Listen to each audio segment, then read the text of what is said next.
તમને હું બતાવું છું નજીકના અર્થ સામે નજીકના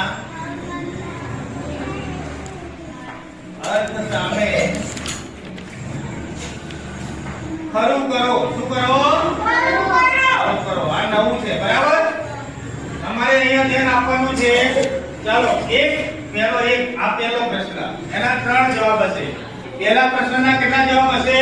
3. ચાલો આ છે પેલો ભંડાર. શું છે? ભંડાર. આપણે ભંડાર લખ્યું. શું લખ્યું? ચાલો એમાં 3 જવાબ છે. કેટલા જવાબ છે? 3. હવે પહેલો જવાબ લખું છું. પાણીથી ભરાયેલી જગ્યા. પાણીથી ભરાયેલી જગ્યા. બરાબર? આવું લખી. પછી એનો બીજો જવાબ છે વસ્તુઓનો ઢગલો હોય તેવો ખૂણો. વસ્તુઓનો ઢગલો હોય તેવો ખૂણો. શું છે? ખૂણો. બરાબર? અને ત્રીજો જવાબ છે અનાજ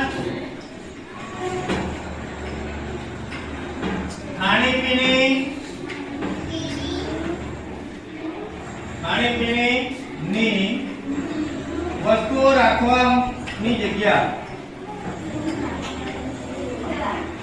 વસ્તુઓ રાખવામાં આવે તે જગ્યા. બરાબર? ચાલો હવે ધ્યાન લો. આ છે પહેલો પ્રશ્ન છે ભંડાર. શું છે? ભંડાર. એના 3 જવાબ આપેલા છે. કેટલા આપેલા છે? 3. પહેલા જવાબમાં છે પાણીથી ભરાયેલી જગ્યા. પાણીથી ભરાયેલી જગ્યા. પછી બીજો જવાબ છે વસ્તુઓનો ઢગલો હોય તેવો ખૂણો.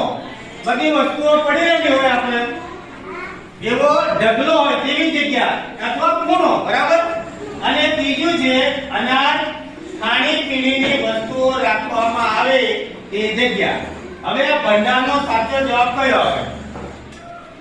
ભંડારનો સાચો જવાબ કયો આવે? પાણીથી ભરાયેલી જગ્યા એને ભંડાર કહેવાય. વસ્તુઓનો ઢગલો હોય તેવો ખૂણો એને ભંડાર કહેવાય. તે પછી અનાજ ખાણીપીણીની વસ્તુઓ રાખવામાં આવે તે જગ્યા એને ભંડાર કહેવાય. હા, સરસ. ભંડાર. અનાજ. આપણા ઘરમાં અનાજ હોય. શું હોય? અનાજ હોય. આપણે કબલામાં ભરીએ કે ડબ્બામાં ભરીએ